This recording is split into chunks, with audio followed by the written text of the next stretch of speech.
What's up, YouTube? Back in the garage shop again here, working kind of multitasking today, working on two projects. Pulled the intake and headers off of the 5.3 for my 92 GMC, getting ready to put it in front of the 4L60, and then it's going to set down on some dollies. I'm also working on the 99 dually, the C3500. I pulled the bezel out and the lower bezel out, cleaning everything up. The vents are, this one, the passenger vent's really nasty. It's got a bunch of stuff in it. Yeah, just cleaning it, generally just giving it a good clean down. All this stuff's kind of nasty.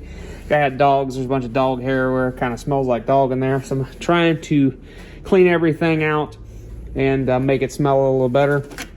Cleaning all the vents. Went ahead, I had a bunch of red LEDs. So I pulled the cluster out while I'm there, and the heating controls and everything, headlight switch. I've got a new headlight switch, so I'll be replacing that here really quick. But anyways, I put a bunch of red LEDs in it, so it does look pretty good. We'll go take a look at that. I'll run out here real quick. As you can see, there's coil packs for the 5.3 there. I need to get a pocket for where the factory CD player went. It's kind of chilly. It wasn't too bad earlier working, but as you guys can see, doesn't look too bad, but look a lot cooler at night.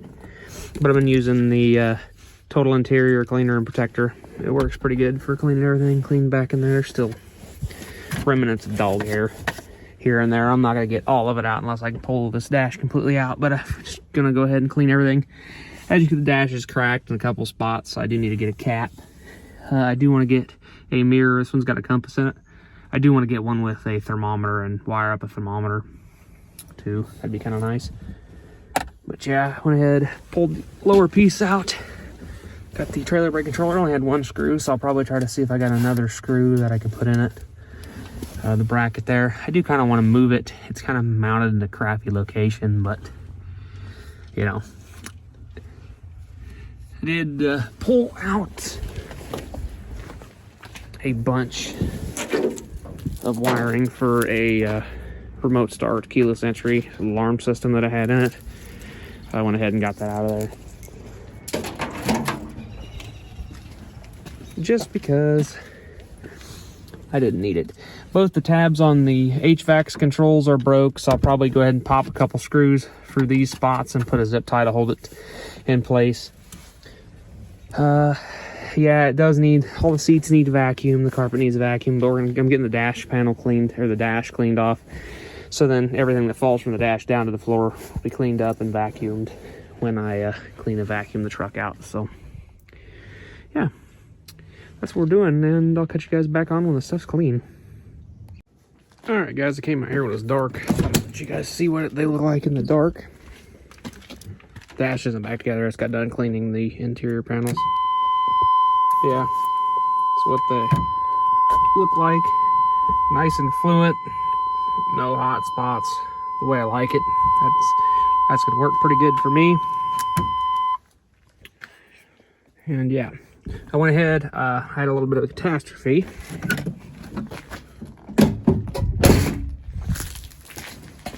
Definitely gotta get that door panel tore apart and figure out what's making noise.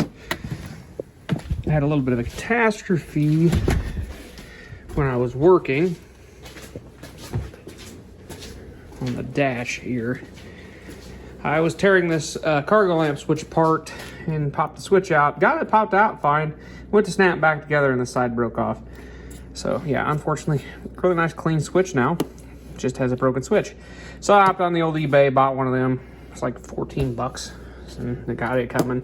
I also went ahead and purchased the pocket that replaces the CD player. It was like another 15 bucks. So I picked up that stuff, and it should be here hopefully relatively quick. Like, went ahead, cleaned these. These are over here drying still. They're kind of discolored.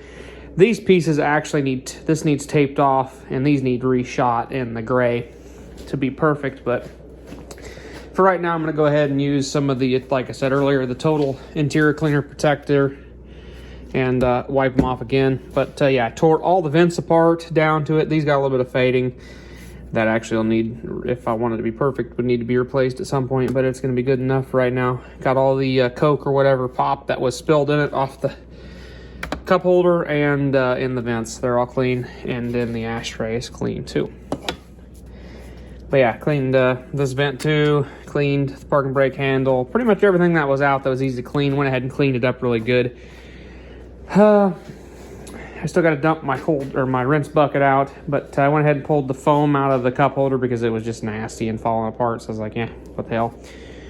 But yeah, I went ahead and did that. Haven't got the transmission mated to my motor yet. I think that's what I'm gonna do next. I got hungry there, ran to the local little gas station we got here in town, picking up some chips and some candy bars and some tea, because that was a little bit of work. But yeah, I also got this here, this Metro Turbo kit. It's the kit with the bezel and stuff in it to put a double din in this dash. So I may actually, once I get this all cleaned up and wiped down and everything, I may actually cut that out and get that piece snapped in. I haven't ordered a radio, but I probably will here before too long. Get it coming. I think I'm going to get an Atoto. Just an Atoto, what is it, like a S7 Pro or Pro S7, whatever the hell the radio is called. But, you know, I think they'll be pretty good for this truck. I just wanted something with CarPlay, and it's got it, so, and it's not 200 and some bucks. It's only like 150, 170, so it'll be pretty good. I do think I might relocate the trailer brake controller. I'm not a big fan of where it's located, and it's one that didn't disconnect, so yeah, I was really tired of that, fighting with the wires and stuff. Whoever makes a trailer brake controller that doesn't have a plug on the back of it, that's just wrong. So all the ones I'm used to had plugs on the back of them.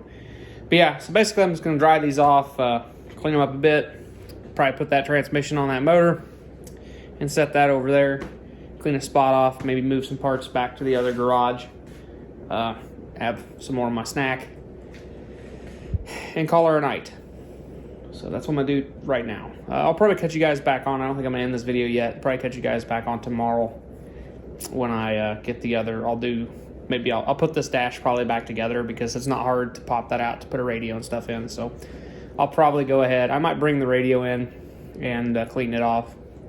I might clean the CD player off too, and I'll slide it in for right now just so there's not big gaping holes missing in my dash, because that bezel is easy to pop off. Just pull the steering column down, put it in first gear, and then it just snaps off. So we'll probably go ahead and do that. Just put it back together just so it looks good. I got bunch of parts for it, so we can start moving on with that. So yeah, catch you guys on tomorrow, which you guys will be in a second. All right, it's the next day. Got a bunch of parts. Got 2 door lock actuators. I only needed one, but they were cheap to buy them together. I need one for the driver's door, possibly. I need to tear it apart and look at it.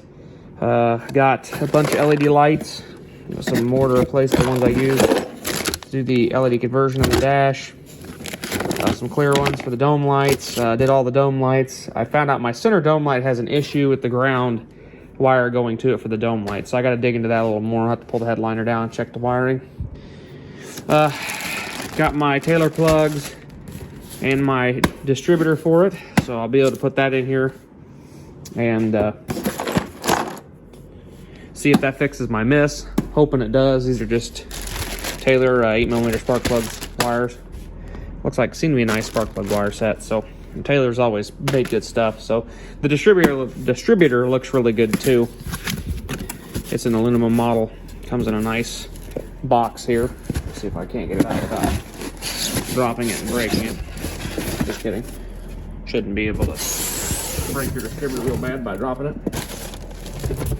But she's has a protruding styrofoam on one side. But yeah, got a black cap. The black cap's not super cheesy. It is labeled, the cylinders. That does make it look a little nicer. It does come with the locking tab.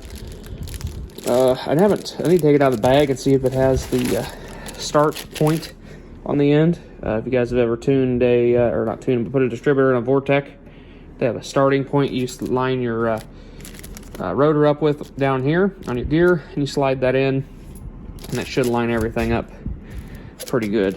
So, like I said, we'll put her on number 1 on the timing mark, and then we'll throw the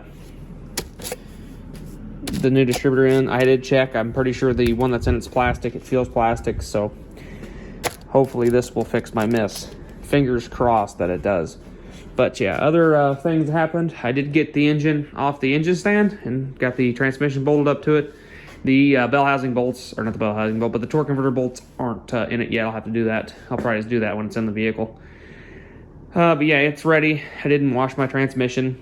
I mean, I don't figure that 4L60 is probably going to be in there long anyways. So I just figured I'll just let it ride for right now and build another one for it later.